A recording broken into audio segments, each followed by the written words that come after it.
A gente tem falado muito de Flamengo aqui, né? Mas antes da gente olhar um pouco mais esse novo estádio do Flamengo, Kika, assim, fala um pouquinho pra gente, em termos do nosso futebol nacional, alguns estádios, e aí vamos deixar de lado dívida de construção ou não, deu certo ou não, modelo de shows ou não, mas pelo lado do estádio, sabe? Assim, pro torcedor lá, a experiência de jogo, tudo mais.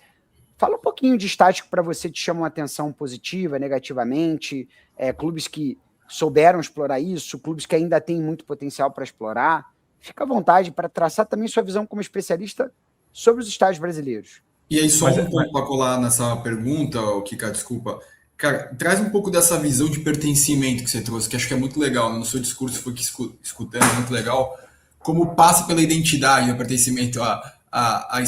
Quando você traz o exemplo do seu aluno, que pensou nesse artifício, vamos dizer assim, né? Cara, isso é muito, como você mesmo disse, simbólico, né? Isso é uma coisa de identidade, pertencimento. Acho que se o Chatak permitiu, acho que traz um pouco desse olhar, assim, que eu acho que é muito legal, que a arquitetura, exatamente você falou, acho que consegue contribuir com o aspecto da partida, né? Olha só, essa pergunta eu vou demorar para responder. Todo o tempo Porque essa para aqui é você. a parte mais importante da minha vida profissional, que é o seguinte: eu cresci do lado do Maracanã, literalmente. E eu ia pro estádio, eu não ia pro estádio para assistir um jogo. Nunca fui no estádio para assistir um jogo do meu time. Eu ia para jogar da arquibancada. Então eu tinha uma função. Eu não estava lá para, eu tinha uma função. Minha função era deixar o meu pulmão no estádio e empurrar o meu time. Então eu ia lá, eu gritava tanto que ficava 3 ou 4 dias para recuperar, para voltar a falar na quarta-feira. E não era eu que fazia isso. Eram 50, 100, 60 mil pessoas que faziam isso todos os jogos. Eu ia lá para deixar o meu pulmão. Esse é o perfil do torcedor que vai para o estádio para fazer a diferença. Esse é o perfil que o clube deveria entender, que é esse perfil que deveria estar dentro do estádio. Esse perfil, ele é construído pela personalidade do torcedor e pela comunicação e pela característica do estádio.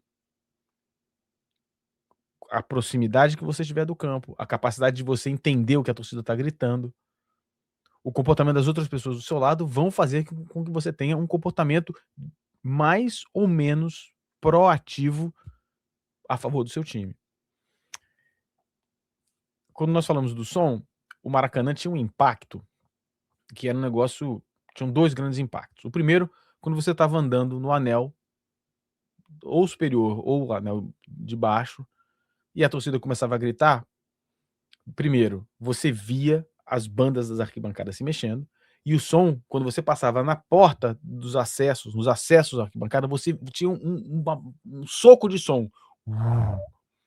O canto da torcida era diferente, era um canto de baixa frequência. Mengo, ou Nense, Vasco, que servia muito bem a característica arquitetônica do estádio, de prender aquele som. Então o som era um som que ficava de fato preso no estádio. Esse canto com sílabas longas ajudavam nisso. Tudo isso estava lá, existia. E a gente sentia isso. Aí você entrava, aqui é onde eu vou ficar, aqui eu vou entrar. Então você chegava no acesso, você ia entrando no estádio, na arquibancada. Para chegar na arquibancada, era um corredor estreito, de concreto, que abaixava um pouquinho e depois você subia. Então quando você ia andando, você ia ouvindo a torcida.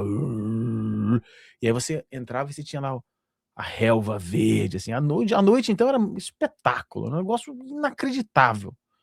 Inacreditável. Particularmente quando você chegava lá, tipo, meia hora antes do jogo. Isso é o que eu tinha na minha cabeça. Eu saí do Brasil, eu não moro no Brasil desde 2009. Eu saí daquilo, cara, aquilo ali era uma coisa de louco, era um negócio inacreditável. Em 2014, 2013, na verdade, um amigo meu estava trabalhando nas obras do Maracanã, engenheiro, na obra mesmo, engenheiro de obra. Me mandou um pacote com todas as plantas do Maracanã, do novo Maracanã. Eu olhei e quase tive um troço. Falei, cara, o que os caras estão fazendo? Os caras estão destruindo o estádio. Só que o estádio vai acabar. E aí eu comecei uma pesquisa sobre características dos estádios de futebol para, para entender o quanto a característica arquitetônica do estádio ajuda na performance do time e no comportamento do torcedor. E aí eu comecei a fazer esse banco de dados de estádio. Começou com o Maracanã. Maracanã que eu ainda não tenho as plantas completas. O primeiro estádio eu tenho as plantas que eu consegui desse meu amigo, que não são as plantas completas. Eu tenho, sei lá, deve ter perto de 1000 estádios com as plantas completas e eu não tenho Maracanã ainda. Mas enfim, resolveremos isso em breve. E aí você comecei a fazer essa pesquisa. Qual é a conclusão dessa pesquisa? Primeiro, é muito difícil provar que a arquibancada influencia no jogo, porque o futebol é um esporte de infinitas variáveis.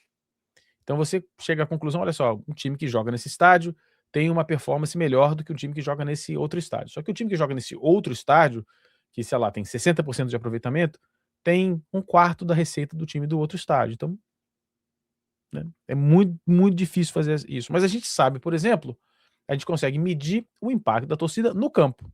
E aí a gente começa a comparar. Essa torcida realiza esse impacto através de estresse visual, o jogador começa a perder um pouco a referência, porque a torcida está te perturbando, acústica, o som chega com mais potência nesse campo do que no outro campo, e por aí vai.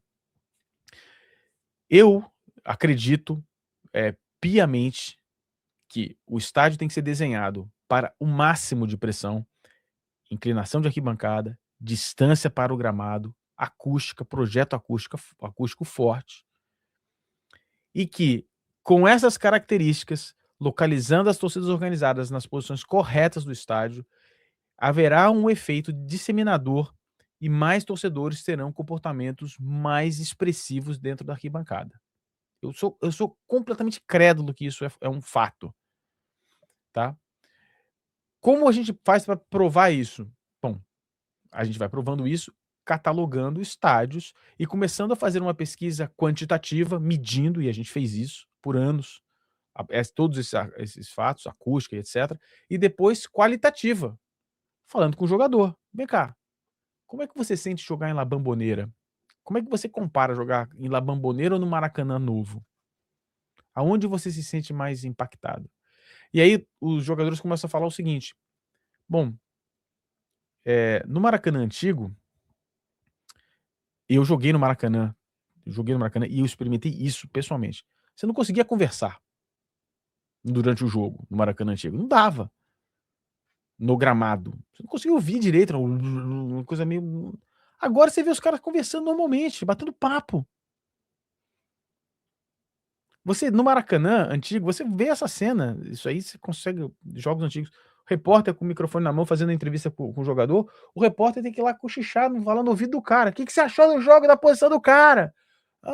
Os caras não conseguiam essa comunicação. Hoje no Maracanã as pessoas conversam normalmente. Então, essa combinação e entre elementos arquitetônicos, identificação da questão financeira, da precificação do ingresso, posicionamento das torcidas, sincronização das torcidas, porque tudo isso que eu tô falando, se você tiver metade do estádio cantando uma coisa e outra metade cantando outra, não vai resolver. Não adianta. Esses caras têm que cantar a mesma coisa aqui. Tem que sincronizar, porque mesmo que o estádio seja compacto, tem uma diferença de timing, então você tem que ter algum mecanismo de sincronização entre torcidas organizadas. Tudo isso é um pacote, é um cenário. E esse cenário ele é real para quem é arquiteto. Eu tenho um exemplo, só para contar rapidamente esse exemplo. Tem um crematório em Berlim. Uma obra, né, maravilhosa. E eu levei meus alunos aqui da Nova Zelândia para a Alemanha para visitar uma série de locais, e entre eles esse crematório.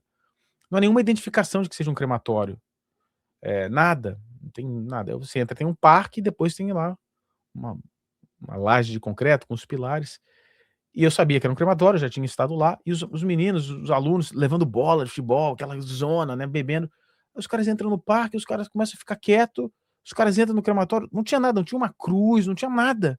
Os caras começam tudo a ficar quieto assim, e eles se acalmam. Eu falei, olha o efeito da arquitetura. E eu acredito nisso na questão do estádio. E eu acho que isso é muito minimizado pelos dirigentes de clube. Acho que isso é minimizado pelo Flamengo, nessa supervalorização do Maracanã. Acho que o Maracanã é supervalorizado. Acho que o Maracanã é um estádio fraquíssimo para a criação de atmosfera. O que a torcida do Flamengo faz no Maracanã deveria ser elogiado muito mais do que porque é um milagre, porque o Maracanã foi desenhado para, na verdade, diminuir a participação da torcida. E já respondendo a outras perguntas, você tem outros estádios no Brasil que são muito melhores. A Arena da Baixada reina sozinha no Maracanã, no Brasil. Não tem nem comparação com o Maracanã.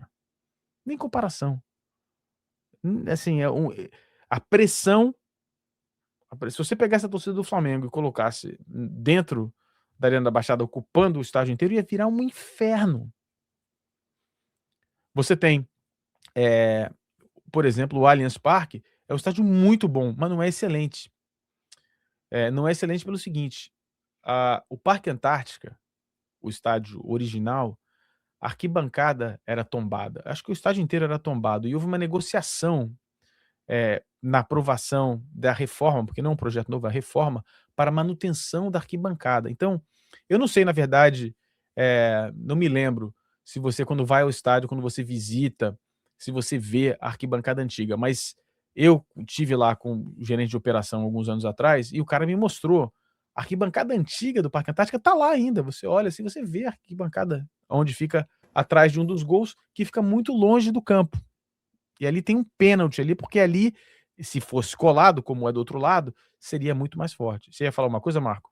Não, o que eu ia comentar é que não dá para reconhecer mesmo, não dá para perceber que era uma arquibancada antiga, não tem essa percepção, igual você falou assim. É só quem já esteve lá que vai perceber mesmo.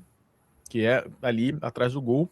E tem um baita espaço mesmo que tentar colocar agora a obra original era para ser mais ou menos parecido com o estádio do Borussia que você mencionou mesmo. Agora eles colocaram umas cadeiras para sentar e ficar um pouco mais próximo. Mais perto. E ali, os mais antigos vão lembrar, era chamado oposto ao lado das piscinas, porque as piscinas ficavam do outro lado, e aí chamavam os lados da piscina e os lados que não eram da piscina. Então o lado da piscina era do outro lado, que era aberto. Era uma ferradura, parecido com o formato do Pacaembu. Mas muito melhor de ver, né? Porque era muito mais perto do que o Pacaembu, apesar de ser um estádio menor. O famoso jardim suspenso. Cara, o Parque Antártico era um estádio espetacular. Que o gramado era mais alto, assim, é um negócio lindo, lindo, lindo. É um estádio muito bom, mas tem esse defeito. O estádio do Grêmio é um estádio muito bom, só que é um estádio que ficou muito grande. Então, precisa encher. E quando enche, dá pressão, mas difícil de encher. A localização não é tão boa quanto era. O estádio de Brasília é esse marca todos os boxes, né? É perto, é inclinado, a acústica é boa, não é excelente, mas é boa. Então é um estádio, só que não tem time de futebol em Brasília, né? Os times de futebol de Brasília são Flamengo, Vasco, Palmeiras, Corinthians, né? Ô, Kika, até fazer um parênteses, no estádio nacional, né, de Brasília, eu acho incrível a área de utilização externa, né? Eles fizeram uma coisa ali que se chama mercado vírgula, né? Eu confesso que eu não sei se já existia, mas estive lá há pouco tempo. É um lugar que eles, além de darem vida para o lado do estádio, você tem uma série de convenções dentro do estádio, depois o pessoal sai ali e você tem uma espécie de condomínio de restaurante que você pega uma comanda. Então é possível que a gente vá fazer um happy hour aqui depois dessa gravação e você coma uma culinária japonesa e eu como um churrasquinho, entendeu? Que eu tome chopp e você tome cerveja. Então é incrível o estádio ali, né? Você está falando uma coisa muito importante. O estádio de Brasília desmonta a tese do elefante branco do Maracanã. Não, Maracanã, se o Flamengo sair, virou elefante branco. Calma aí. O estádio de Brasília dá lucro. Calma aí, cara. O estádio de Brasília dá lucro. Ele é um puta de um elefante branco. É grande, é caro, tem uma área externa grande. Os caras deram um jeito lá. Não dá pra fazer o mesmo no Maracanã. E lembrando, né? Vamos supor que o Flamengo magicamente construa o seu estádio em 2 anos. Pá. O Flamengo vai jogar no Maracanã direto.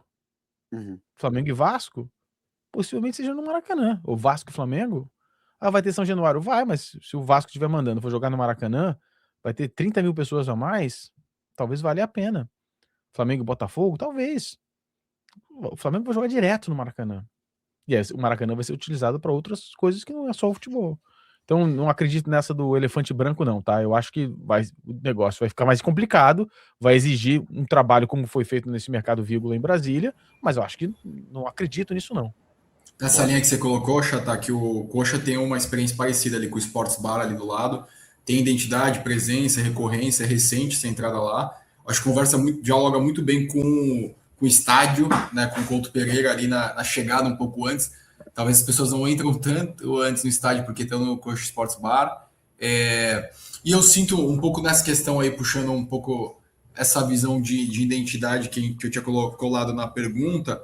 Eu sinto que alguns estádios têm vida própria, né? Assim, eu brinco que às vezes, na verdade, o estádio construiu um time ali, né? Acho que o caso do Palmeiras, independente daquela questão de colocar as grades para entrar só quem vai para o jogo, depois acaba abrindo, todo mundo assiste ali, tem um pouco da vida própria da Turiaçu, né? Como a Bombonera tem, como eu vejo o Vasco também com uma vida própria, não é uma coisa que é controlado pelo clube, né? Ele, nesse flow, acho que o comerciante, o morador, né? Acho que tem uma questão ali que em volta do Palmeiras é complicado você pintar de outra cor sem ser verde, né? Porque as pessoas acabam, às vezes, pintando de verde para trazer essa cor. O La Bombonera nem precisa se falar. E a Vila Belmiro também eu senti muito isso quando eu fui. São ruas estreitas, por isso que quando eu perguntei para você, Fabrício, era muito nessa linha, assim, né? O quanto às vezes tem que ser pensado primeiro o local, né? Do que o que vai ter dentro, né? Porque eu acho que Mas isso aí muda muito, é pulsante, né? tem um ponto importantíssimo, né? Você vai não é mais Turiaçu, né? Na rua Palestra Itália, né? Antiga Turiaçu. Sim, eu frequentava muito o Parque Antártica, né? Apesar de ser da Tijuca, minha vida profissional foi tudo em São Paulo. E eu morava perto. E meu pai é sócio do Palmeiras, inclusive. Então, conheço muito bem aquela região, ia direto. Tem um lado bom e tem um lado ruim. O lado bom é que essa vida em volta do estádio é uma das experiências mais legais, né? Que você começa o seu ritual de sentir o jogo, né? Você chega lá e fala, pô, hoje o bicho vai pegar. Como é que você sabe? Pô, olha o que o bar do Zé, cara. O bar do Zé o Zé tá desesperado lá. Isso é muito legal. Só que isso tá minando a receita do clube, porque o cara tá ali na vida. Então a Turiaçu tem o barzinho, tem o restaurante, tem a dona da vende camisa, tô ali. Na Vila, mesma coisa. No estádio novo do Maracanã, não vai ter. Novo, que não seja o Maracanã, novo do Flamengo, não vai ter isso. Não vai ter isso. Isso vai ser criado, só que nunca vai ter o impacto que tem na Rua Turiaçu, porque na Rua Turiaçu eu lembro da Rua Turiaçu antes de ter esse negócio, antes de ter essa pegada, tinha lá umas casas, tinha lá a sede da não sei o que, da torcida, que depois virou um barracão lá no final da Avenida Pacaembu. Eu me lembro, Tem uma época que eles foram para o Pacaembu mesmo. Eles foram para o Pacaembu para voltar para Palestra. Então Exato, tem razão. Enfim, bom. Então, não vai conseguir. Se o Flamengo constrói o seu estádio, cria essa cultura dentro do estádio, vai ter alguma coisinha, mas não vai ser a mesma coisa. Você vai trazer as pessoas para dentro. E assim, mas isso é injusto, é capitalista. Não, essas pessoas vão trabalhar ali. Você vai chamar esses caras, vamos trabalhar aqui. Ao invés de abrir o seu boteco aqui, trabalha aqui com a gente, vem para cá. Tem um trabalho social para ser feito.